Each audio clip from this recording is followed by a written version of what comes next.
ध्यान से सुनिएगा। और नबी को अल्लाह ने दीन दिया, लेकिन जब अपने नबी को दीन दिया, आखिरी नबी को दीन दिया, तो आम दीन नहीं दिया, कामिल और मुकम्मल दीन दिया। इस दीन की पहली खूबी जिसके हम मानने वाले। और नबी को अल्लाह ने दीन दिया, लेकिन ऐसा दीन नहीं दिया जो क़यामत तक के लिए हो। हर नबी को दीन मिला एक वक्त के लिए, लेकिन जब हमारे नबी की बारी आई, आखिरी नबी की बारी आई, तो अल्लाह ने जो दीन दिया क़यामत तक के लिए दे दिया। उस दीन के हम मानने वाले हैं। अल्लाह दिल से कदरदानी नसीब फरमाए। तीसरी खूबी दिखाने के लिए जा रहा हूं। और नबी को दीन मिला, वो दीन बराबर रहा, अपनी जगह पर रहा, अपनी हद में रहा, हद से आगे नहीं बढ़ा, बराबर रहा, किसी पर गालिब नहीं रहा। लेकिन जब अल्लाह ने आखिरी नबी को दीन दिया, ये दीन सब पर गालिब हो गया और पूरी दुनिया में फैल गया, एक हद में नहीं रहा। उस दीन के हम मानने वाले। चौथी बात दिखाने के लिए जा रहा हूं, आपका दिल बड़ा खुश होगा। हर नबी को दीन मिला, उसमें रद्दो बदल हो गई, वो दीन मिट गया। जब हमारे नबी को दीन मिला, उसमें रद्दो बदल नहीं हुई, तजदीद हुई और दीन तरोताजा रहा। सब दीन मिट गया, हमारे नबी का दीन आज भी बाकी है और क़यामत तक बाकी रहेगा।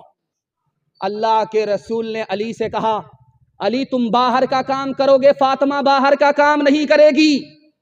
फातिमा घर के अंदर का काम करेगी, अंदर की औरत है, अंदर का काम करेगी, बाहर का काम तुम करोगे। हम कैसे मर्द हैं, नबी की सुन्नत के खिलाफ नबी की सुन्नत का जनाजा कैसे उठाते हैं। मकई के टाइम में पैसा कमाना है तो आबरू को नहीं देखा, उठा करके खेत में लेकर के आए, तो आज आबरू का तमाशा होगा कि नहीं होगा। इसलिए आप 3 लाइन का पैगाम आपकी खिदमत में रखने के लिए जा रहा हूं। या आपको शर्मिंदा करने के लिए मैं नहीं कह रहा हूं, मैं आपके घर का बच्चा हूं, मैं आपको शर्मिंदा करके मेरी आबरू का खुद ही तमाशा हो जाए। मैं घर की बीमारी को घर के लोगों के सामने रख रहा हूं। ध्यान से सुनिएगा, तेजी के साथ निकल जाएगा। अल्लाह के रसूल ने हजरत उमर से पूछा, उमर ये बताओ औरत का जौहर क्या है, औरत की सबसे कीमती चीज क्या है। हजरत उमर का सर चकरा गया कि या रसूल अल्लाह मुझे पता नहीं है, मेरी बीवी मुझसे ज्यादा पढ़ी लिखी है, इजाजत दे दो मालूम करके आता हूं। हजरत उमर गए, बीवी से पूछ करके आए, अल्लाह के रसूल को बताया कि या रसूल अल्लाह मेरी बीवी ने इस सवाल का जवाब दिया है। का क्या जवाब है? का औरत की सबसे ज्यादा कीमती चीज आबरू है। जब आबरू है औरत बाकी है, आबरू चली जाती है औरत खत्म हो जाती। अल्लाह के रसूल की मजलिस थी, सवाल हुआ, अली बताओ औरत के लिए सबसे बेहतर चीज क्या है। अली के पास जवाब नहीं था। या रसूल अल्लाह इजाजत दे दीजिए, मैं फातिमा से मालूम करके आता हूं, आपकी बेटी है, मेरी बीवी है, इस मसले में वो मुझसे ज्यादा जानकारी रखती है। गए मालूम करके आए, फातिमा ने एक जुमले में जवाब दिया, औरत के लिए सबसे बेहतर यह है वो किसी गैर मर्द को ना देखे, और गैर मर्द के लिए सबसे बेहतर यह है गैर औरत को ना देखे। इससे बेहतर कोई औरत नहीं, उससे बेहतर कोई मर्द नहीं। सुभान अल्लाह। ये जो गुजरात है, इसमें कपड़े की मिल होती है, उसमें लाखों करोड़ों मीटर कपड़ा एक टाइम में निकलता है, उस मिल से तैयार होता है। स्कूल में छुट्टी हो गई, लड़कियों को शौक हुआ कि चलो कपड़े की मिल देख करके आते हैं। जब मिल देखने के लिए स्कूल की जवान जवान लड़की आई, तो मैनेजर ने कहा कि देखो मशीन देखने से पहले ऐलान सुन लो, मैनेजर का ऐलान सुन लो, जो बुरके वाली लड़की है वो मशीन से अपना कपड़ा बचाए, और जो बेपर्दा लड़की है वो मजदूर से अपना जिस्म बचाए। लड़कियों ने मिल देख लिया, वापस आई तो इस पर तबसरा होने लगा कि मैनेजर ने जो कहा इसका क्या माने मतलब हुआ। तो एक लड़की चालाक थी, उसने कहा जो कपड़े की मिल होती है वो कपड़े को पकड़ती है, इसलिए बुरका वाली औरत से कहा कि कपड़ा बचा करके चलना, कपड़े को, कपड़े की मिल कपड़ा पकड़ती है। और जिससे बीस बेपर्दा औरत से कहा मैनेजर ने मजदूर से बच करके निकलना। इसका मतलब था कि ये मजदूर घर नहीं गए हुए हैं साल साल से, और ये लोग प्यासे, ये लोग बेपर्दा औरत को पकड़ते। अब औरतों को समझ में आ गया कि आबरू है तो सब कुछ है, आबरू चली गई, कुछ नहीं बचा। एक चीज आपके इल्म में आ जाए, आप कहते हैं सोना ज्यादा कीमती होता है, मैं आपसे पूछता हूं कि सोना से ज्यादा कीमती कौन सी चीज है? तो उसका एक जवाब है मोती। मोती सोना से ज्यादा कीमती है। मोती की जो कीमत है वो सोने से ज्यादा है, 10 गुना है, 100 गुना है, 1000 गुना है। लेकिन वो मोती मोती कैसे है, सोना से ज्यादा कीमती क्यों है? उसकी वजह लिखी कि उसमें पानी होता है। जब पानी होता है तो मोती सोना से ज्यादा कीमती होता है। अगर वो पानी मोती से निकल गया तो फूटी कौड़ी कोई खरीदने के लिए तैयार नहीं होता। उसी तरह दुनिया की दौलत में ईमान के बाद सबसे ज्यादा कीमती दौलत औरत है। और लेकिन कब? जब उसके अंदर शर्म हया हो। जब शर्म हया निकल जाए उस औरत की कोई कीमत नहीं है, वो दुनिया की सबसे बड़ी मुसीबत है। हाथ उठा करके वादा कीजिए इंशाअल्लाह अपने घर के औरत की, ईमान की और आबरू की हम खुद हिफाजत करेंगे। हाथ उठा दीजिए इंशाअल्लाह। बहन से दादा साली पर मेहरबान होंगे, हाथ उठाइए इंशाअल्लाह। खैर, जिनकी साली मर गई है उन्होंने हाथ उठाया है। औरत वो है औरत, औरत वो है वो औरत जिसे दुनिया की शर्म है, जिसे दुनिया की शर्म है। औरत वो है औरत जिसे दुनिया की शर्म है, जिसे दुनिया की शर्म है। संसार में बस लाज ही नारी का धर्म है, नारी का धर्म है। जिंदा है जो इज्जत से, जिंदा है जो इज्जत से वो इज्जत से मरेगा। दुनिया में हम आए हैं तो जीना ही पड़ेगा, जीना ही पड़ेगा। जीवन है अगर जहर तो पीना ही पड़ेगा, पीना ही पड़ेगा। आपके घर में कभी झगड़ा नहीं होगा। मियाँ बीवी के हवाले से पैगाम है, इस पर मैं अपने जलसे को मुकम्मल कर रहा हूँ। यह आखिरी पैगाम है जो आपको सुनाने के लिए जा रहा हूँ। अल्लाह हमारे घर के झगड़े को ख़त्म फरमाए और हमारे टूटे फूटे घर को अल्लाह जन्नत निशा बनाए। ध्यान से सुनिएगा, तेजी के साथ निकल जाएगा। लोग कहते हैं निकाह सुन्नत है, लेकिन एक निकाह हराम भी है। कौन सा निकाह हराम है? तो लिखा, लड़का को निकाह करने से पहले पता है कि मैं निकाह करूंगा, मेरी बीवी घर आएगी, मैं उस पर सितम करूंगा, जुल्म ढाऊंगा। उसको यकीन है शादी से पहले तो उस लड़का के लिए निकाह करना ही हराम है। बीवी पर जुल्म ढाएं और फिर निकाह करें, यह हो नहीं सकता। यह निकाह सुन्नत नहीं है, निकाह हराम है।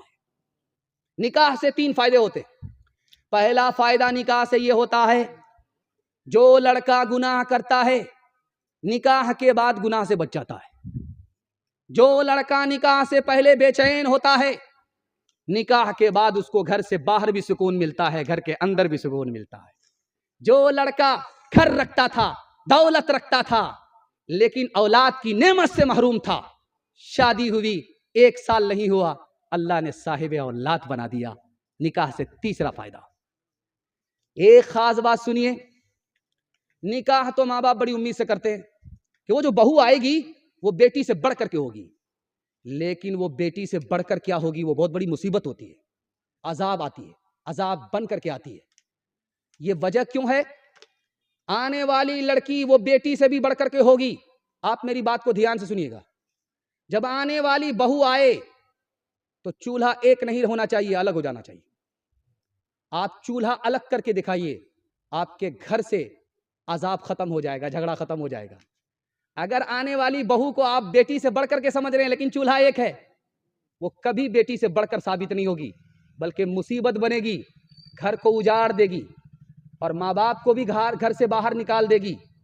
अगर आप सुकून चाहते हैं तो चूल्हा अलग कर दीजिए, मैं गारंटी लेता हूं आपके घर से झगड़ा खत्म हो जाएगा। 2 भाई है, एक छोटा है उम्र में, उसकी दाढ़ी सफेद होगी। एक बड़ा है उम्र में, उसकी दाढ़ी अभी तक काली है। छोटे भाई से पूछा, अरे तुम उम्र में छोटा हो, 10-10 साल उम्र में छोटे हो, तुम्हारी दाढ़ी कैसे पक गई? तुम्हारे सर के बाल कैसे पक गए? और 10 साल बड़ा तुम्हारा भाई, उसके सर के बाल अभी काले, उसकी दाढ़ी काली, क्या वजह है? उसने जो जवाब दिया, आपके पैर के नीचे से जमीन निकल जाएगी। उसने कहा, यार मेरी उम्र छोटी है, लेकिन दाढ़ी इसलिए पक गई कि मेरे घर में मेरी बीवी से रोज झगड़ा होता है। उस झगड़े ने मुझे वक्त से पहले बूढ़ा कर दिया, और उसकी बीवी नेक है, वो नेक है, उसके घर में कभी झगड़ा ही नहीं होता। वो उम्र उसकी ढलती जा रही है, जवान नजर आ रहा है, मेरी उम्र कम है, मैं वक्त से बूढ़ा हो गया, वक्त से पहले बूढ़ा हो गया। हाथ उठाइए, वादा कीजिए, हर काम बीवी से पूछ पूछ करके करेंगे इंशाअल्लाह। खैर माशाअल्लाह, सच पटा रहे हैं लेकिन डिस ब्रेक मार रहे हैं। अल्लाह ने आपको बचा लिया जन मुरीद होने से, जोरू का गुलाम होने से बचा लिया। अल्लाह आपकी हिफाजत फरमाए। एक रास्ता है दौलत का, दूसरा ऐशो इशरत का, दूसरा ऐशो इशरत का, तीसरा झूठी इज्जत का, चौथा सच्ची उल्फत का, चौथा सच्ची उल्फत का। एक रास्ता है दौलत का, दूसरा ऐशो इशरत का, दूसरा ऐशो इशरत का, तीसरा झूठी इज्जत का, चौथा सच्ची उल्फत का, चौथा सच्ची उल्फत का। इस रास्ते से गुजर के देख, इस रास्ते से गुजर के देख, इस रास्ते से गुजर के देख, दिल की झोली भर के देख, कुछ तो अनोखा करके देख, कुछ तो अनोखा करके देख, दिल की झोली भर के देख, इस रास्ते से गुजर के देख। वादा के मुताबिक मेरा पैगाम मुकम्मल हो चुका है, लेकिन मैं आपके माँ बाप की दुआ खुद लेना चाहता हूँ, और आपको अपने माँ बाप की दुआ से माला माल कराने के लिए आखिरी पैगाम आपको सुनाने के लिए जा रहा हूँ। आप लोग सुनने के लिए तैयार हैं? माँ बाप जिंदा है, खिदमत करेंगे? हाथ उठा दीजिए इंशाअल्लाह। ध्यान से सुनिएगा, माँ के किरदार को पेश करने के लिए जा रहा हूँ। माँ कितनी अजीम दौलत है दिखाने के लिए जा रहा हूँ। शादी हो गई बड़े घर में, लड़का चांद जैसा है, और घर महल है, खाना 5 स्टार होटल का है, फिर भी औरत मायूस है। पूछने वाले ने कहा, ये औरत तू कितनी खुशनसीब है, चांद जैसा दूल्हा मिला और जन्नत जैसा घर मिला, खाना ऐसा मिलता है जो होटलों में तैयार होता है, इस घर में भी तुम खुश नहीं हो, मायूस हो? उस औरत का जवाब सुनिए, मां के किरदार को दिखाने के लिए जा रहा हूं। उस औरत ने कहा, सब कुछ है, शौहर भी है, घर भी है, खाने की नेमत भी है, लेकिन 1 साल हो गए, 2 साल हो गए, मेरी गोद औलाद की नेमत से खाली है, इसलिए मायूस हूं, कुछ नहीं हूं। यह है मां का किरदार। हजरत ईसा के दीन में जलाल था, हजरत ईसा के दीन में जमाल था। जब हमारे नबी की बारी आई तो हमारे नबी के दीन में एतदाल आ गया। हद से ज्यादा सख्ती नहीं, हद से ज्यादा नरमी नहीं, बीच बीच का दीन, कि बीमार भी उठा ले, बच्चा भी उठा ले, मुसाफिर भी उठा ले, सबके लिए आसान, किसी के लिए मुश्किल नहीं। और आखिरी खूबी दिखाने के लिए जा रहा हूं। हर नबी को दीन मिला, उसकी कौम की नजात पाई, सिर्फ उस कौम की नजात हुई, बाकी किसी कौम की नजात नहीं हुई। हजरत मूसा को दीन मिला, मूसा की कौम नजात पाती है। हजरत ईसा को दीन मिला, हजरत ईसा की कौम नजात पाती है। जब हमारे नबी को दीन मिला तो सारी कौम नजात पाती है। इतना बड़ा दीन अल्लाह ने हमको अता किया, हमारे नबी के वास्ते अता किया। आखिरी खूबी दिखाने के लिए जा रहा हूं, बहुत ध्यान से इसको सुनिएगा। हर नबी के दीन में एक नेकी के बराबर, हर नबी के दीन में एक नेकी के बराबर। जब हमारे नबी को दीन मिला तो 1 नेकी 10 नेकी के बराबर हो गई। इंशाअल्लाह अपने नबी के दीन को जिंदा करेंगे। हाथ उठा दीजिए इंशाअल्लाह। जनवरी होगा, हाथ उठाइए इंशाअल्लाह। माशाअल्लाह। ये मुर्गा वाले ने, ध्यान से सुनिएगा, तेजी के साथ निकल जाएगा। एक मिसाल पर पैगाम खत्म कर रहा हूं। एक आदमी बिल्कुल सफाचट था, दाढ़ी भी नहीं थी, मोछ भी नहीं, मोछ को भी उड़ा दिया, दाढ़ी को भी उड़ा दिया, कोट पतलून में आ गया, कुत्ता लेकर के ट्रेन में बैठ गया। हर आने वाला मुसलमान बगल के मुसलमान को सलाम कर रहा है, उसको सलाम नहीं कर रहा। तो वो खफा हो गया कि मैं भी तो मुसलमान हूं, आप सबको सलाम करते, हमको सलाम क्यों नहीं करते? तो मुसलमान ने खफा होकर के कहा कि मुसलमान हो, शक्ल से तो मुसलमान लगते नहीं हो, सफाचट हो, और तुम्हारा चेहरा फुटबॉल का मैदान लग रहा है, और साथ में कुत्ता लेकर के बैठे हो, ईसाई और यहूदी मालूम हो रहे हो। कैसे लोग तुमको मुसलमान समझे, ये कुत्ता क्यों रखते हो? कहा हुजूर दाढ़ी तो इसलिए नहीं रखता हूं, जवान हूं, कुंवारा हूं, अभी शादी नहीं हुई, दाढ़ी रख लूंगा तो फिल्मी हीरोइन नहीं मिलेगी, फातिमा मिलेगी। हमको फिल्मी हीरोइन से निकाह करना, व्हाट्सएप फेसबुक की लड़की से निकाह करना, इस वजह से दाढ़ी नहीं रखता हूं। और कुत्ता इसलिए रखता हूं कि हदीस में आता है जिस मरघर में कुत्ता होता है उसमें मौत, उसमें फरिश्ता नहीं आता, तो रूह निकालने के लिए फरिश्ता आता है, मुझको मरना है नहीं, कुत्ता रखूंगा, मौत का फरिश्ता आएगा नहीं, जिंदा रहूंगा, गिद्धे की उम्र लेकर के रहूंगा, 400 साल तो मरने का नाम ही नहीं लूंगा। तो उस अकलमंद मुसलमान ने कहा रे बेवकूफ, कुत्ता भी तो मरता है, तो जो कुत्ते की रूह निकालता वही तुम्हारी रूह निकालेगा। हाथ उठा करके वादा कीजिए, दाढ़ी रखेंगे जेल में जाकर के, हाथ उठाइए इंशाअल्लाह। खैर खैर माशाअल्लाह, हम जेल पहुंचाने वाले हैं आपको। पेच मजहब का किसी साहब ने ढीला कर दिया, सादा तबओं को भी बिल आखिर रंगीला कर दिया, शौक पैदा कर दिया बंगले का और पतलून का, शौक पैदा कर दिया बंगले का और पतलून का, शौक पैदा कर दिया बंगले का पतलून का, वो मसल है मुफलिसी में आटा गीला कर दिया, वो मसल है मुफलिसी में आटा गीला कर दिया। इतना अच्छा नाम है इस बस्ती का, इसका नाम है मरगिया। अगर गिया को गया पढ़ देंगे तो मर गया, मतलब ऊपर पहुंच गया, और उसको या से बढ़ा करके टा से बढ़ा करके पढ़ देंगे तो मरघट्टी में पहुंच गया। खैर माशाल्लाह, यहां आखिरत की याद इस नाम से ताजा होती रहती है। दुनिया और आखिरत के हवाले से पैगाम आपकी खिदमत पर रखने के लिए जा रहा हूं, बहुत ध्यान से इसको सुनिएगा, तेजी के साथ निकल जाएगा। शमून नाम का गैर मुस्लिम था, बहुत बड़ा आलिम था, मुसलमान नहीं था। तो किसी मुसलमान को रहम आया, उससे पूछा अरे इतना बड़ा आलिम होकर के गैर मुस्लिम है, मुसलमान क्यों नहीं होता? उसने कहा 3 वजह से मैं मुसलमान नहीं हूं। पहली वजह यह है कि रात दिन मुसलमानों की जबान से दुनिया की बुराई करते हुए सुनता हूं, लेकिन दुनिया के पीछे सुबह को उसी मुसलमान को जाता हुआ देखता हूं। रात दिन दुनिया की बुराई करेगा, लेकिन सुबह उठ करके उसी दुनिया के पीछे जाएगा। इस वजह से मैं मुसलमान नहीं। दूसरी वजह यह है कि मुसलमान से पूछ लो कि मौत बरहक है तो वो बोलेगा बरहक है, लेकिन मौत की तैयारी देखो, मौत की तैयारी करता ही नहीं है, इसलिए मैं मुसलमान नहीं हूं। तीसरी वजह यह है कि मुसलमान से पूछो कि जन्नत में क्यों जाना चाहते हो, वो बोलेगा खुदा का दीदार होगा, लेकिन हर काम खुदा की मर्जी के खिलाफ कर रहा है, इसलिए मैं मुसलमान नहीं हो रहा हूं। इस घर को आग लग गई घर के चिराग से। 3 ख्याल आपको परेशान करेगा, जब तकिया पर सर होगा तो आपको 3 ख्याल परेशान करेगा। 1 मिनट में आप परेशानी से निकल जाएंगे। अल्लाह मेरे मुताला को ताज़ा करे, आपके इल्म में अल्लाह इजाफा फरमाए। 3 ख्याल आपको परेशान करेगा। पहला ख्याल आएगा यार कहां से खाओगे, दूसरा ख्याल आएगा कहां से पहनोगे, तीसरा ख्याल आएगा कहां रहोगे।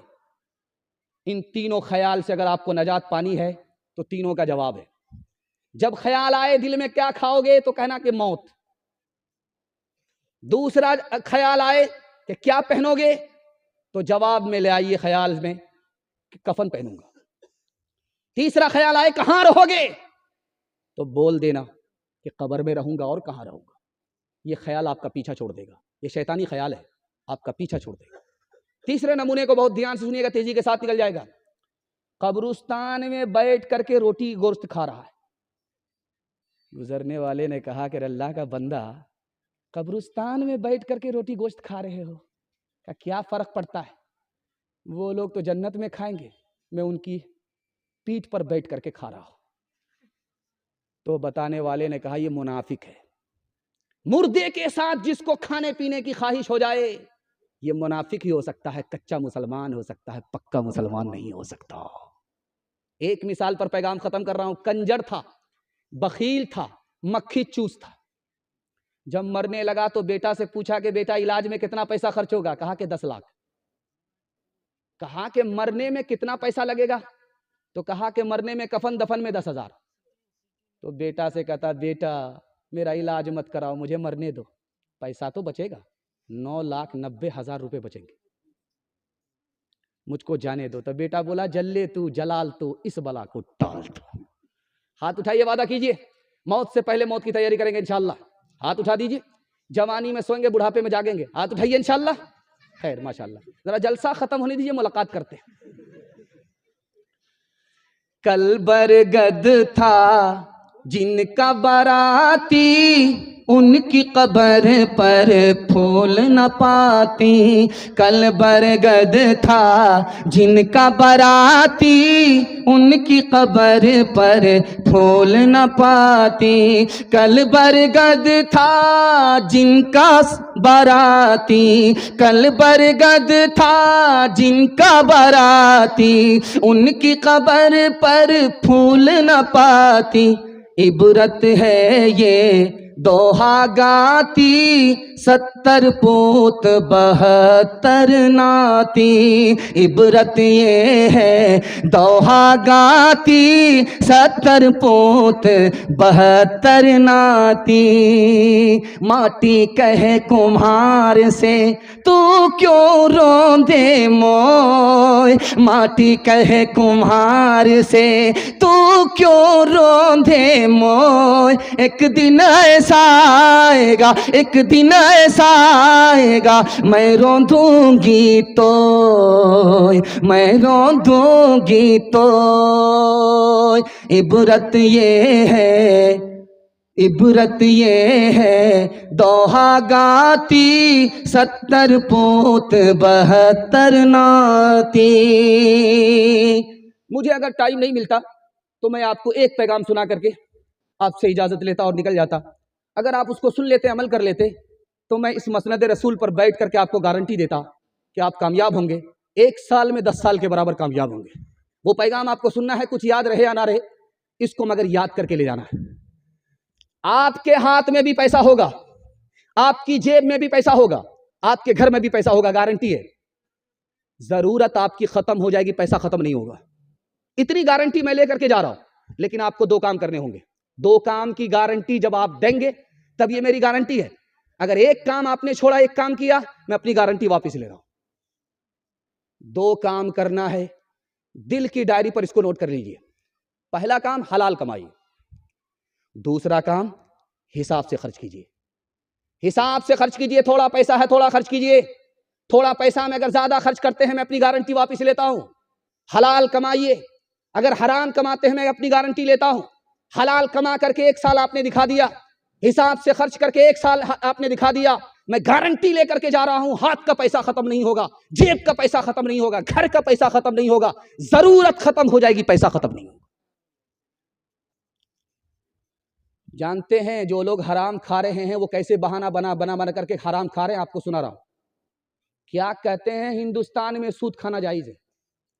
क्यों भाई हिंदुस्तान में सूद खाना जायज क्यों है? तो कहते हैं दारुल हरब है, ये मुसलमानों का मुल्क नहीं है। लेकिन जो आदमी बात बना रहा है, आपको बेवकूफ बना रहा है और आपसे कह रहा है हिंदुस्तान में सूद खाना जायज है, उससे पूछिए कि सूद खाना तो जायज है, तुम कहते हो फर्ज वाजिब नहीं है। लेकिन जो मुल्क मुसलमानों का नहीं, दारुल हरब है, जहां सूद खाना जायज है, उस मुल्क को छोड़ना फर्ज है। तुम इस मुल्क में क्यों हो? इसको छोड़ करके तुम भाग क्यों नहीं रहे? मुल्क में रहेंगे, फर्ज को छोड़ेंगे, लेकिन लूट करके लाना है, कूट करके खाना है, तो मंतिक से मसला भगाड़ेंगे कि हिंदुस्तान मुसलमानों का मुल्क नहीं है, दारुल हरब है, सूद खाना जायज है। तो मुसलमान जब दारुल हरब में है, सूद खाना जायज है, तो मुल्क को छोड़ना भी तो फर्ज है। मुल्क को छोड़ क्यों नहीं रहा? समझ जाए शैतान है, शैतान का नुमाइंदा है, वो खुद तबाह है, आपको भी तबाह करना चाहता है। दूसरे नमूने को बहुत ध्यान से सुनिएगा, तेजी के साथ निकल जाएगा। लखनऊ में कमेटी मुसलमानों की बैठी और फैसला लिया कि मुसलमान तरक्की से पीछे क्यों है। उन जालिमों ने फैसले पर क्या कहा, वो सुन करके आपके रोंगटे खड़े हो जाएंगे, कलेजा मुंह को आ जाएगा, आपको ऐसा लगेगा कि क़यामत आ चुकी है, क़यामत आने वाली नहीं है। उन जालिमों ने फैसला लिया कि मुसलमान तरक्की से इसलिए पीछे हैं कि मुसलमान सूद को खाते और कमाते नहीं हैं। मुसलमानों ने सूद को छोड़ दिया है। जिस दिन से मुसलमान सूद खाने और कमाने लगेंगे उसी रोज से तरक्की शुरू हो जाएगी। याद रखिए, कुरान ने सूद को हराम कहा, रसूलुल्लाह ने ऐलान जंग कहा। इस सूद से आपकी तरक्की नहीं हो सकती। दुनिया की जबान झूठी हो सकती है, कुरान झूठा नहीं हो सकता। एक मिसाल पर पैगाम को खत्म कर रहा हूं। जो आदमी हराम कमा रहा है और चंदा दे रहा है हराम, सदका खैरात कर रहा है हराम, उसकी मिसाल ऐसी ही है जैसे पाक कपड़े को खून से धो रहा है। वो कपड़ा और तो नापाक होगा, पाक नहीं हो सकता। एक मिसाल पर पैगाम खत्म कर रहा हूं। ये मरगिया के लोग माशाअल्लाह खेती बाड़ी भी करते हैं, तरकारी भी उपजाते हैं। बैगन की बाड़ी में बैगन की खेती हो रही है। एक मंतकी चोर जब अंधेरा होता है तो कंबल ओढ़ करके भेष बदल करके बाड़ी में पहुंच जाता है और बाड़ी से कहता, बाड़ी रे बाड़ी, तुझसे पूछे तलालतधारी, 2-4 बैगन ले लूं? तो फिर बाड़ी ही की तरफ से अपनी आवाज बना करके कहता, हाँ हाँ हाँ ले ले ले ले ले ले। बोरा भर करके निकल जाता है। कटिहार में रोजाना बेच रहा है। 99 दिन चोर के 1 दिन कोतवाल का। एक दिन पहरे पर बाड़ी का मालिक बैठा हुआ था कि ये भाई बैगन एक एक करके गायब कैसे हो रहा है। बैठा हुआ था, देखा मंतिकी चोर आया। मंतिक से चोरी करने के लिए इजाजत ले रहा है कि घर में किसी की चीज लेनी है तो इजाजत ले लो, इजाजत मिल गई तो तुम्हारे लिए हलाल। इतना बड़ा मंतिकी था, इतना बड़ा होशियार था। जब उसने कहा कि बाड़ी रे बाड़ी 2-4 बैगन ले लूं, उधर से जवाब आया कि ले लो ले लो। इन्होंने क्या किया, कमर में रस्सा लगाया और उस रस्से से बांधा जो कुएं का रस्सा था और ले जा करके नीचे 2-4 डुबकी लगा करके कहता, कुआं रे कुआं कुआं, 2-4 गोते लगा दूं? कहाँ, लगा ले लगा ले। अब जब वो पानी पीने लगा तो उसको बाप से भेंट हो गई कि चोरी क्या है, हलाल क्या है, हराम क्या है। हाथ उठा करके वादा कीजिए, इंशाल्लाह हलाल कमाएंगे, हिसाब से खर्च करेंगे इंशाल्लाह। जो ससुर से नहीं मिला, जो खुदा से नहीं मिला, ससुर से लेंगे। हाथ उठाइए इंशाल्लाह। खैर, ये देख,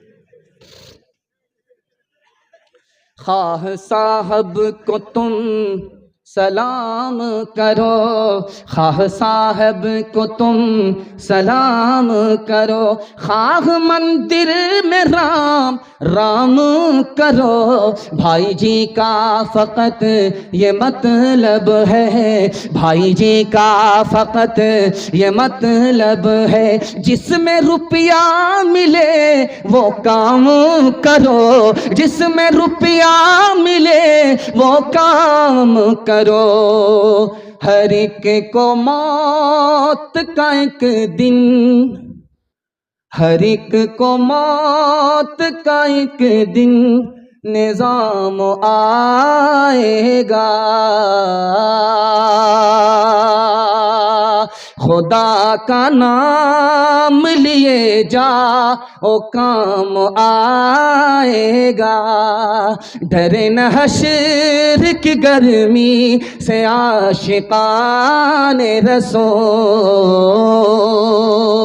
लगेगी प्यास तो कौसर का जाम आएगा। रहेगा खाने फलक पे जरर से वो महफूज, जिसे ख्याल हलालो हराम आएगा, जिसे ख्याल हलालो हराम आएगा। मैं मस्जिद में था, एक आदमी बोले कि पहले निकाह कितना आसान था, आज जितनी तबलीग हो रही है, जितनी तकरीर हो रही है तिलक और जहेज के खिलाफ, ये बीमारी उतनी ही ज्यादा तेज होती जा रही है, खत्म होने का नाम नहीं ले। क्या मालिकी क्या शाफी, क्या शिया क्या सुन्नी, क्या हनफी क्या सलफी, क्या देवबंदी क्या बरेलवी, हर मुसलमान इस हम्माम में नंगे नजर आ रहे हैं। कहीं भी ये रस्म खत्म होती हुई नजर नहीं आ रही। हर जलसे में इसके खिलाफ बयान होता है, लेकिन उसका असर उसके खिलाफ जा रहा है। सुनने के लिए भी लोग तैयार नहीं, अमल करने के लिए भी तैयार नहीं, और जो लोग नहीं लेते हैं वो भी उसका बायकाट करने के लिए तैयार नहीं, उसका हौसला बढ़ाते हैं। उसके दस्तरखान पर जाकर के खा रहे, हलवाई की दुकान, नाना जी का फातिहा, 72 गाड़ी में बारात लेकर के जाएंगे। और ये किराया और तेल किसने दिया है? बेटी वाले ने। ये देखिए, ऊपर से फीट फाट, नीचे से मकामा घाट। ये हाल है। इस पैगाम को सुनाने के लिए जा रहा हूं, बहुत ध्यान से सुनिएगा। खुलासा आपके सामने है, आप लोग 313 की तादाद में। मुझे 72 लोगों को, 72,000 लोगों को सुनाने की जरूरत नहीं है। ये 313 बदल जाएंगे इंशाल्लाह, पूरा हिंदुस्तान बदल जाएगा इंशाल्लाह। अमल करेंगे, हाथ उठा दीजिए। बेटा की शादी फ्री में होगी, हाथ उठाइए इंशाल्लाह। मिला तो सपना, नहीं मिला तो अपना, हाथ उठाइए इंशाल्लाह। खैर माशाल्लाह, जो लोग दामाद बनने वाले हैं वही लोग हाथ उठा रहे हैं। खैर, अल्लाह जज़ाए खैर दे। आप लोग इतनी बेदारी के साथ सुन रहे हैं कि आपने मेरा दिल खुश कर दिया। मैं आपकी जवान कुंवारी बेटी के लिए दुआ करता हूं, अल्लाह गैब से मुनासिब जोड़े का इंतजाम फरमाए, जल्दी से निकाह का इंतजाम फरमाए। ध्यान से सुनिएगा, तेजी के साथ निकल जाएगा। ये जो जहेज है, जहेज, इसमें एक बुराई नहीं है, 5 बुराई है, दिखाने के लिए जा रहा हूं। ध्यान से सुनिए, अल्लाह आपके इल्म में इजाफा फरमाए, मेरे मुताला को ताज़ा फरमाए। एक बुराई जहेज में नहीं है, 5 बुराई है। पहली बुराई जहेज के अंदर यह है कि उसके बगैर कोई निकाह होता ही नहीं, जबकि जहेज के बगैर निकाह हो जाता है। लेकिन हमारे यहाँ जहेज के बगैर निकाह ही नहीं होता, यह सबसे पहली बुराई है। और जहेज थोड़ा नहीं होता कि चंद पैसे में इंतजाम हो जाए, पूरी गाड़ी भर भर करके जहेज दिया जाता है। 10 लाख की पूंजी जो 10 साल में उसने कमाई, वो एक झटके में नीलाम हो जाती है। जहेज की दूसरी बुराई। तीसरी बुराई दिखाने के लिए जा रहा हूं, जहेज की बुराई है, उसको नुमाइश करके दिया जाता है। बेटी वाला अपनी बेटी को जहेज जरूर देता है, लेकिन छुपा करके नहीं देता, दिखा करके देता है। ये तो दिखा करके निकल गए, गरीबों की बेटियों पर बिजली गिर जाती है इस नुमाइश के नतीजे में। ये इसकी चौथी बुराई है। और 5वीं बुराई दिखाने के लिए जा रहा हूं, जहेज पर लड़के वाले की नजर होती है, लड़की की सीरत पर नजर नहीं है, लड़की के माँ बाप के एहसान पर नजर नहीं है कि 8 साल इस परी को, इस हूर को बाप ने कितने लाड प्यार से, कितनी कुर्बानियों से पाल करके हमारे हवाले किया। उधर नजर नहीं है कि लड़की क्या लेकर के आ रही है, इस पर नजर है। और उसके बाद बेशर्मी से इसका मुतालबा खुद लड़के वाले करते हैं। ये जहेज की आखिरी बुराई है। जब शर्म और हया निकल जाती तो कुछ भी बचा नहीं रहता। और आपको सुनकर के हैरत होगी, कलेजा मुंह को आ जाएगा, खून के आंसू आप रोएंगे। एक बेटी पर हम 4 सितम ढाते हैं। पहला सितम यह होता है कि जब लड़का पैदा होता है तो सीना चौड़ा हो जाता है, सर भी उठाते हैं, ऐसा लगता है कि जिब्रील अमीन का इंतजार कर रहे हैं, वही आ रही है। बेटे की पैदाइश पर सीना चौड़ा हो गया, सर उठाया, मिठाई बांटी, और जैसे ही बेटी की खबर आई सर झुक गया, मुराकबे में चले गए, सीधा मक्का चले हैं, अभी आने का कोई चांस नहीं है। यहां सर झुक गया, वहां सर उठाते हैं, पहला सितम। दूसरा सितम, हज पे जा रहे हैं, अकाउंट बैलेंस का मालिक किसको बनाया? बेटे को। जमीन का मालिक किसको बनाया? बेटे को। जब वापिस आए तो बेटी के लिए क्या लेकर के आए? तबर्रुक लेकर के आए, खजूर लेकर के आए, पानी लेकर के आए। न हज कबूल होगा, न जन्नत की गारंटी है। ये दूसरा सितम है। बेटे को तोहफे में माला माल किया, बेटी को महरूम किया, कंगाल किया। ऐसा बाप जन्नत से भी महरूम हो सकता है। तीसरे नमूने को ध्यान से सुनिएगा। बेटा के लिए स्कूल का इंतजाम, स्कूल के झूले पर बिठाया और बेटी को चूल्हे पर बिठाया। बेटा तो तालीम से माला माल हो गया, बेटी तालीम से महरूम हो गई।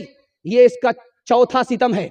और आखिरी सितम दिखाने के लिए जा रहा हूं, जब बेटा की शादी होती है तो कोई नहीं पूछता कि तुम महर नगद दे रहे हो, उधार दे रहे हो, कब दे रहे हो, कौन से महीने में दे रहे हो, कौन से साल में दे रहे हो। लेकिन जब लड़की की शादी होती है तो उसके बाप से पूछा जाता है, गाड़ी नगद दे रहे हो कि नहीं दे रहे हो, तिलक नगद दे रहे हो कि नहीं दे रहे हो, सामान नगद दे रहे हो कि नहीं दे रहे हो। सब कुछ नगद है तो रिश्ता होगा, वरना रिश्ता नहीं होगा। मेरे बेटे के लिए लड़कियों की कोई कमी नहीं है। हजरत उमर सामईन से खिताब फरमा रहे थे, तो सामईन से कहा कि लोगों, मैं एक सवाल तुमसे करता हूं, जाहिल कौन है? तो किसी को जवाब पता नहीं था। एक जवान खड़ा हुआ, उसका नाम कैस था। उसने कहा, हुजूर, जाहिल उसको कहते हैं जो दूसरे की दुनिया बनाए, जो अपनी दुनिया बनाए अपनी आखिरत बर्बाद करेगा। सुभान अल्लाह, बहुत अच्छा जवाब दिया। उसके बाद हजरत उमर ने कहा कि बेटा ये बताओ, महाजाहिल किसको कहते हैं? जो सबसे बड़ा जाहिल है। कहा, हुजूर पता नहीं। कहा, जो सबसे बड़ा जाहिल है वो आदमी है जो दूसरे की दुनिया बनाए अपनी आखिरत बर्बाद करे। मैं आपके दिल पर हाथ रख करके पूछना चाहता हूं कि जिस वक्त शादी होती है तो आप लड़के को देखेंगे मुंह पर रुमाल रख करके बैठा रहता है। क्यों भाई, किससे पर्दा कर रहा है? ये मर्द होकर के किससे पर्दा कर रहा है? मुंह में जबान होकर के फिर खामोश क्यों है? ये घोटाला है, घोटाला है, बहुत बड़ा घोटाला है। वो मुंह पर कपड़ा रख करके अंदर से हंसता रहता है कि मालामाल हुए हैं, चूना लगा करके जा रहे हैं। और इधर उसका बाप बैठा रहता है। बाप कहता मेरे बेटे से कुछ मत कहो, जो कुछ कहना मुझसे कहो। तो बेटी का बाप बेटे के बाप से, लड़के के बाप से पूछता है कि हाजी साहब, बेटा आपका है, बेटी हमारी है, अंदर से कोई डिमांड तो नहीं? अस्तगफिरुल्लाह, ला हौला वला कुव्वता इल्ला बिल्लाह। कैसी बात करते? मैं मक्का से आया हूँ, अल्लाह ने सब कुछ हमको दे रखा है, मैं अपने लिए नहीं मांग रहा हूँ। अगर 4 चक्का दे दीजिएगा, आप ही की बेटी आएगी और जाएगी। कितना बड़ा सियाना है, काम भी निकालना चाह रहा है, बदनाम भी नहीं होना चाह रहा है। मैं सर पर हाथ रख करके आपसे पूछना चाहता हूं, ये बेचारे खड़े इसलिए हो रहे हैं कि तकाजा हो रहा है। अगर उसको रोकिएगा यही तकाजा फारिग कर देगा, इसलिए जाने वाले को जाने दीजिए, रोकना नहीं। मैं आपके दिल से पूछना चाहता हूं, दिल पर हाथ रख करके आप बताइए, ये जो गाड़ी मिली है किसको मिली है? बेटी दामाद को। ये भैंस मिली है किसको? बेटी दामाद को। ये डबल डबल पलंग जो मिले हैं, सामान मिला है किसको? बेटी दामाद को। इस बानर बाप को क्या मिला? नाना की हुंडी। ये दूसरे की दुनिया बना रहा, अपनी आखिरत बर्बाद कर रहा है। हाथ उठाइए, वादा कीजिए अपने बेटे की शादी फ्री में करेंगे इंशाल्लाह। हाथ उठा दीजिए। नहीं मिला, फ्री में मिला तो छोड़ेंगे नहीं, हाथ उठाइए इंशाल्लाह। मौत से अपना दामन बचाते हैं जो, जिंदगी फिर उन्हें रास आती नहीं। जब से उसने सुना एक बहू जल गई, नन्ही बच्ची मेरी मुस्कुराती नहीं। ये क्या जिंदगी है, ये कैसा जहां है, जिधर देखिए जुल्म की दास्तां है। ये क्या जिंदगी है, ये कैसा जहां है, जिधर देखिए जुल्म की दास्तां है।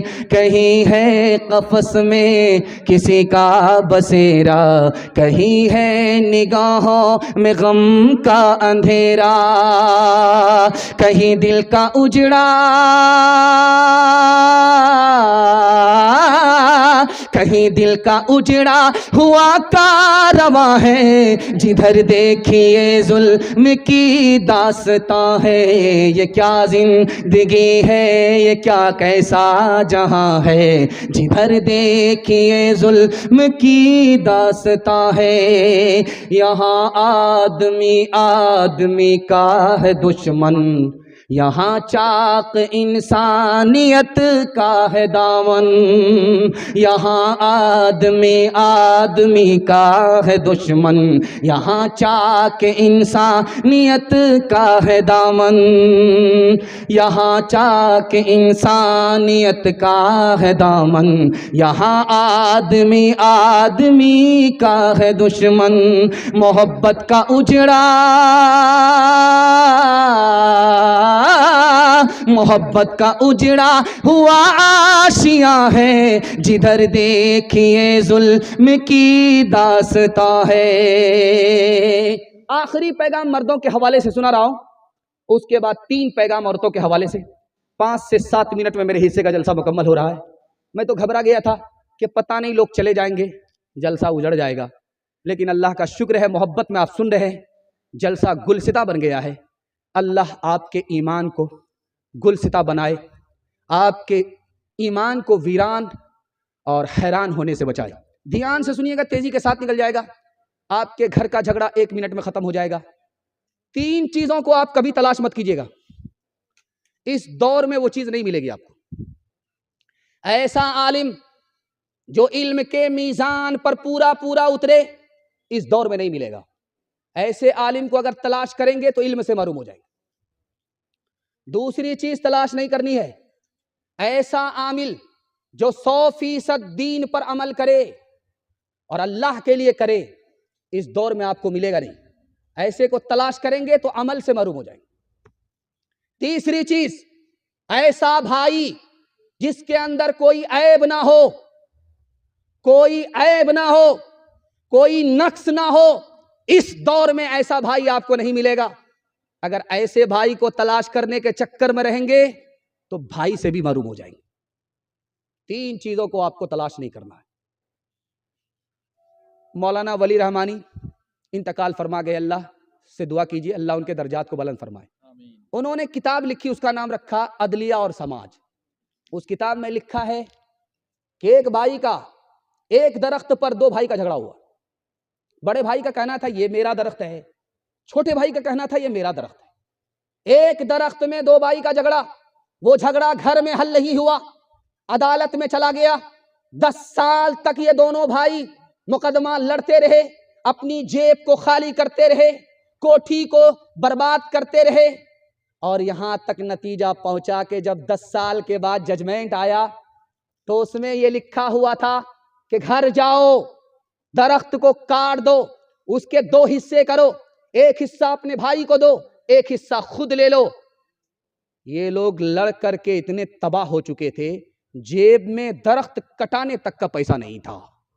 मैं हाथ जोड़ करके आपसे कहता हूं, ये नाक और मोच की लड़ाई को घर में खत्म कीजिए, अदालत लेकर के मत जाइए, वरना मैं लिख करके दे रहा हूं, आसमान और जमीन को भी मिला दीजिएगा, आपको तरक्की नहीं होगी। एक किताब लिखी है मौलाना नूर आलम खलील अमीनी ने, इंतकाल कर गए। उस किताब का नाम है मिफ्ताहुल अरबिया। उस किताब में लिखा है 2 भाई का किस्सा। मिस्र के 2 भाई थे, जब तक माँ बाप जिंदा थे चूल्हा एक था, माँ बाप का जैसे इंतकाल हो गया चूल्हा अलग हो गया। जब दोनों ने खेती की, गेहूं की खेती, दोनों ने आधा आधा करके बांट लिया। 50 बोझे एक भाई के हिस्से में, 50 बोझे एक भाई के हिस्से में। एक भाई कुंवारा था, दूसरा भाई शादीशुदा था। जब बांट करके ये भाई अपने घर आए तो बड़े भाई को ख्याल हुआ, यार मैंने अपने छोटे भाई के साथ अच्छा नहीं किया, बराबर बराबर बांट लिया, अच्छा नहीं किया, बढ़ा करके देना था, उसको शादी करनी है, घर बसाना है। एक मोमिन का दिल दूसरे के लिए आईना होता है, खरबूजा खरबूजे के लिए रंग पकड़ता है।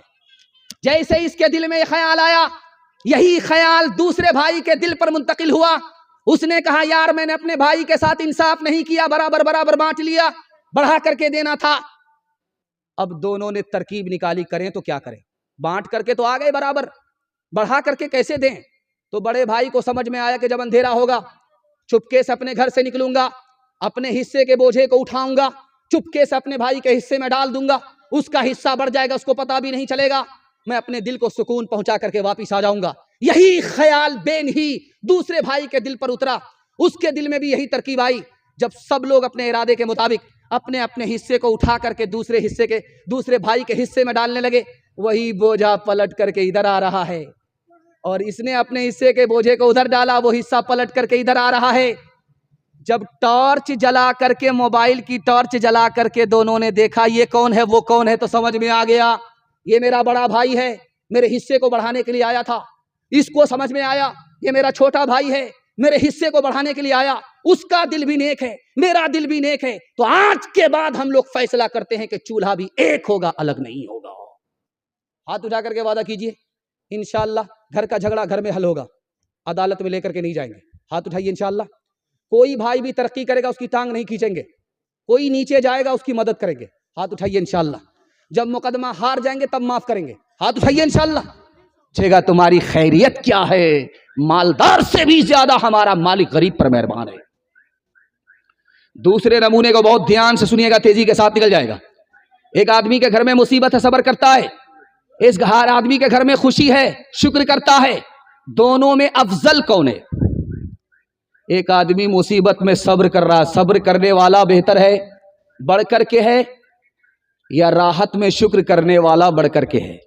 तो लिखा है कि जो शुक्र करता है वो खुदा की नेमत के साथ होता है, और जो मुसीबत में सब्र करता है वो खुदा के साथ होता है। शुक्र करने वाले से भी बढ़कर मुसीबत पर सब्र करने वाला होता है। तीसरे नमूने को बहुत ध्यान से सुनिएगा, तेजी के साथ निकल जाएगा। एक आदमी का रिकॉर्ड था, पूरी जिंदगी में कभी नहीं मुस्कुराया, जब मौत का वक्त आया तो मुस्कुराने लगा। वो कोई और नहीं थे, मशहूर ताबई हसन बसरी थे रहिमहुल्लाह। पूरी जिंदगी में कभी नहीं मुस्कुराया, जब मौत का वक्त आया तो मुस्कुराने लगे। बगल के आदमी ने पूछा कि हुजूर क्यों मुस्कुराते हो? कहा आवाज सुनाई दे रही है। कहा क्या आवाज है? कहा फरिश्ते की तरफ से आवाज है कि इस आदमी के मौत का वक्त चल रहा है, इसके साथ सख्ती करो, इसका एक गुनाह बाकी रह गया है।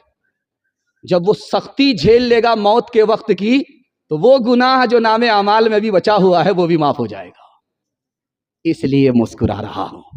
एक मिसाल पर पैगाम को खत्म कर रहा हूं।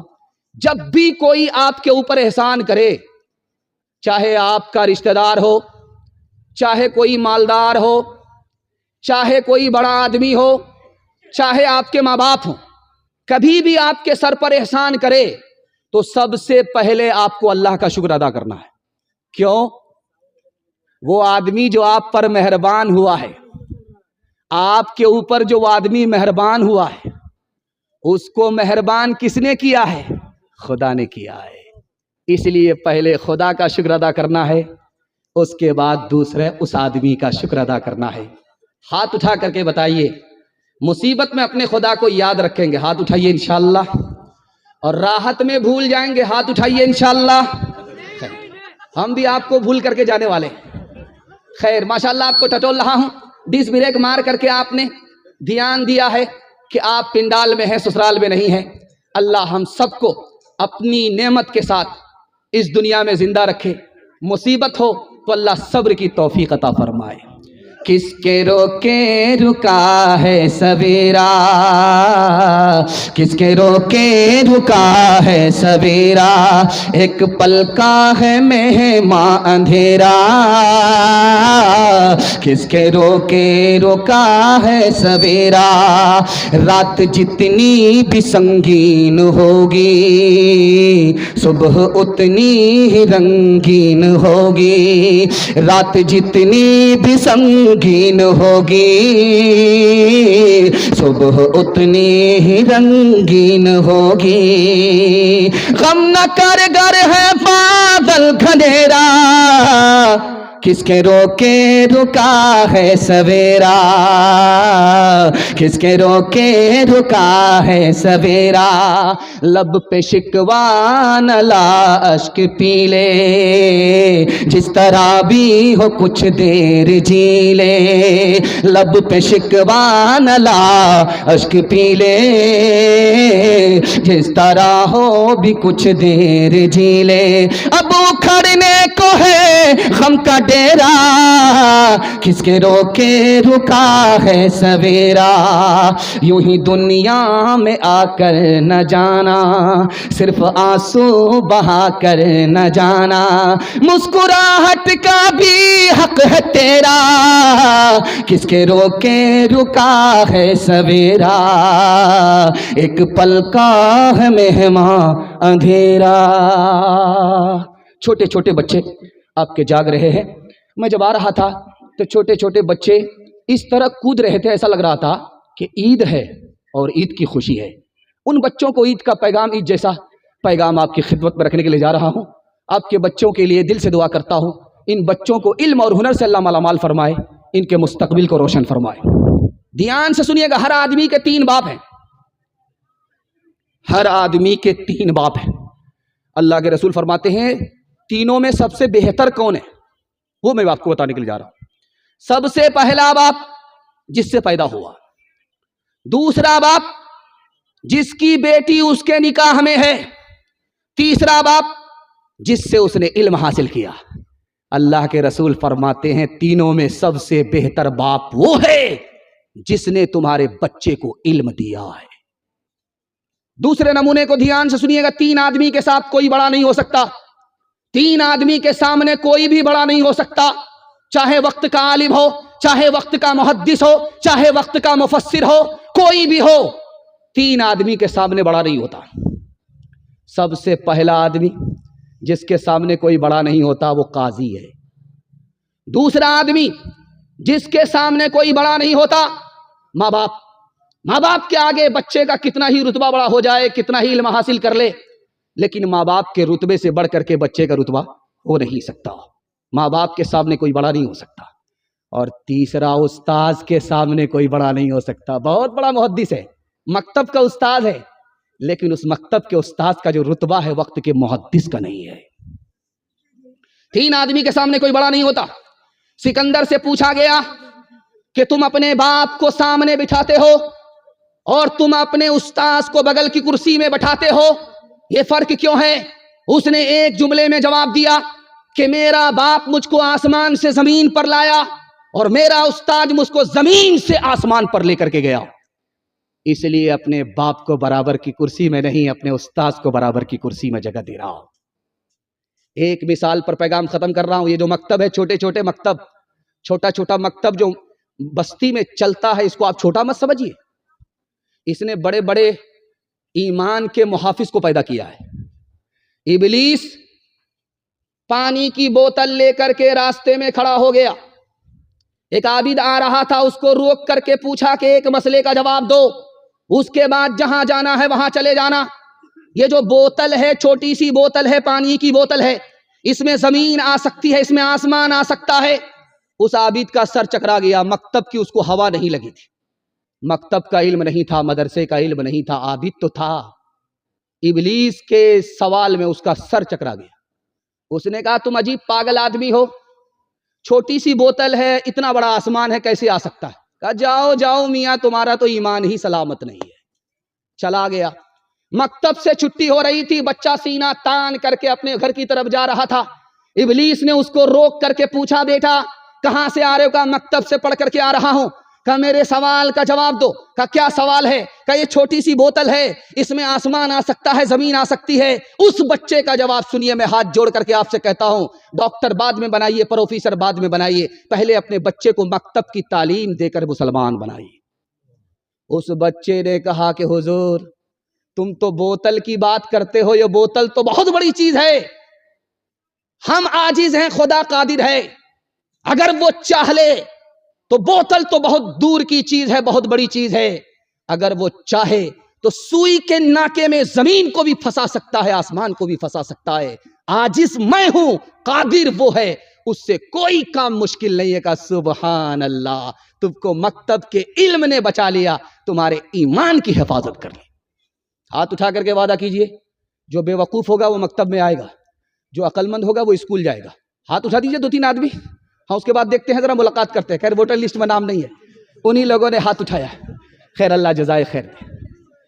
बेटे को लोग कहते हैं आंखों का नूर है लुत्फ जिंदगी का तो दिल का सुरूर है, घर में उसी के दम से है हर समत रोशनी, नाजा है उस पे बाप तो माँ को गुरूर है, अलबत्ता शर्त ये है कि बेटा हो नहार, माइल है नेकियों पे बुरा इसे दूर है, लेकिन जो इन सिफात का मुतलक नहीं पता और फिर भी है खुशी तो खुशी का कसूर है, और फिर भी है खुशी तो खुशी का कसूर है। तीसरा पैगाम आपकी खिदमत में सीरत के हवाले से रखने के लिए जा रहा हूं। अल्लाह ने कितना अजीम दीन हम सबको अता किया, इसकी कदरदानी हम सबको अल्लाह नसीब फरमाए।